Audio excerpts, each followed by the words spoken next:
Jemaat yang dikasihi Tuhan Yesus Kristus, Shalom dan salam sejahtera untuk kita semua. Firman kehidupan yang ditetapkan hari ini untuk menopang kehidupan dan aktivitas kita tertulis dalam Injil Lukas 14 ayat 13 dan 14. Tetapi apabila engkau mengadakan perjamuan, undanglah orang-orang miskin, orang-orang cacat, orang-orang lumpuh, dan orang-orang buta. Engkau akan berbahagia karena mereka tidak mempunyai apa-apa untuk membalasnya kepadamu. Sebab engkau akan mendapat balasannya pada hari kebangkitan orang-orang benar. Tema firman kehidupan kita, ukuran kebahagiaan adalah bermanfaat bagi orang lain. Jemaat yang dikasihi oleh Tuhan, pola pengajaran Yesus dalam kehidupan kita adalah dengan sistem pembaharuan, merubah pola pikir dan cara pandang setelah menerima Yesus adalah Tuhan dan Juru Selamat hidup. Pola itu Yesus sampaikan melalui pengajarannya terhadap orang banyak, termasuk kepada kita yang telah menerima Dia Juru Selamat hidup kita. Seperti biasa, ini adalah perumpamaan Yesus yang sangat kaya makna dan relevan bagi kehidupan rohani kita. Yesus saat itu sedang berbicara dengan orang yang mengundangnya dalam perjamuan makan. Seorang tokoh pimpinan dari kaum Farisi. Jadi ia bukan hanya seorang Farisi, tetapi merupakan orang penting di pemerintahan atau di sinagogi. Dalam percakapan Yesus dengan tuan rumah yang mengundangnya, ia berkata, "Jika mengadakan perjamuan lagi, hendaknya yang kamu undang adalah orang-orang miskin, orang-orang cacat, orang-orang lumpuh, dan orang-orang buta. Karena mereka tidak memiliki apa-apa untuk membalasnya.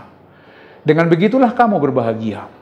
Bagi manusiawi kita dan bagi orang Yahudi, Farisi, dan ahli Taurat, ajaran ini sangat tidak enak untuk didengar. Apalagi bagi orang-orang Yahudi. Karena kemiskinan, keadaan cacat, keadaan lumpuh, dan dalam keadaan buta dianggap sebagai kutukan Allah karena dosa-dosa sehingga ia menghadapinya.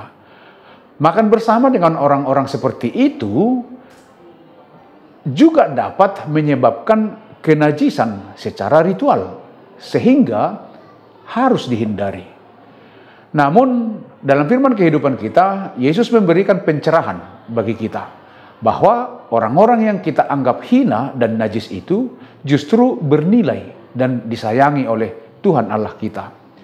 Yesus memberi pemikiran baru bagi kita bahwa mereka bukanlah orang-orang terkutuk seperti dipahami orang-orang Yahudi sebelumnya.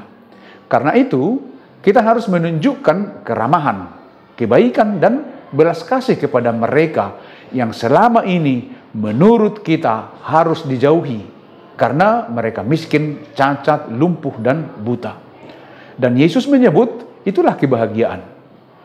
Teguran dalam firman kehidupan kita hari ini sangat sering kita langgar. Sebab kita mengundang banyak orang ke perjamuan kita adalah untuk menjalin hubungan yang saling menguntungkan. Ini merupakan praktek yang sudah umum dijalankan oleh orang di dunia ini. Untuk apa mengundang orang tertentu? Karena ingin membangun hubungan yang baik dengan orang itu dan berharap dapat memperoleh manfaat dari hubungan tersebut. Sebab secara umum kita memberi karena berharap dapat menuai hasil dari orang yang menerima pemberian kita. Inilah kebablasan pola pikir manusiawi kita. Mengapa? Karena mata kita tertuju pada urusan kehormatan dan keuntungan. Akan tetapi dalam firman kehidupan kita hari ini, pola pikir itu akan dibaharui oleh Tuhan kita Yesus Kristus. Ajaran Yesus terasa sulit karena kita tidak berpikir seperti Dia. Kita terikat dengan cara berpikir dunia. Dalam benak kita, tindakan yang pantas dilakukan adalah tindakan yang memberi keuntungan bagi kita. Jika saya mengundang seseorang, saya perlu menghitung manfaat apa yang bisa saya dapatkan. Jika orang ini tidak akan memberi manfaat apa-apa, saya tidak akan mengundangnya. Karena hanya akan merugikan saja. Oleh karena itu, marilah kita mengikuti pengajaran Yesus untuk membuka pemahaman baru kita tentang makna mengundang orang yang tidak dapat memberi balasan atas apa yang kita berikan. Sebab ketidakmampuan mereka membalas kebaikan kita akan dilihat oleh Allah, dan Ia akan membalasnya kepada kita. Jika tidak di dunia ini, firman kehidupan kita mengatakan pada hari kebangkitan orang-orang benar. Satu kepastian yang harus kita imani, perbuatan baik kita tidak akan luput dari penglihatan Allah kita. Oleh karena itu, marilah kita terus hidup bermanfaat bagi orang lain. Demikianlah firman kehidupan kita. Selamat beraktivitas, tetap semangat. Tuhan Yesus memberkati kita semua. Amin. Mari kita berdoa. Puji syukur, terima kasih Tuhan atas kebaikan-Mu dan untuk firman kehidupan hari ini yang menuntun kami untuk senantiasa hidup bermanfaat bagi orang lain dan tidak hanya menuntut balas atas apa yang kami berikan kepada orang lain.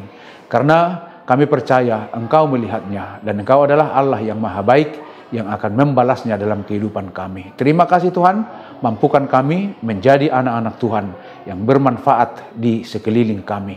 Terpujilah Engkau kekal selama-lamanya. Dalam nama Yesus Kristus kami berdoa dan mengucap syukur. Amin. Anugerah dari Tuhan Yesus Kristus, kasih setia Allah Bapa dan persekutuan dengan Roh Kudus menyertai kamu. Amin.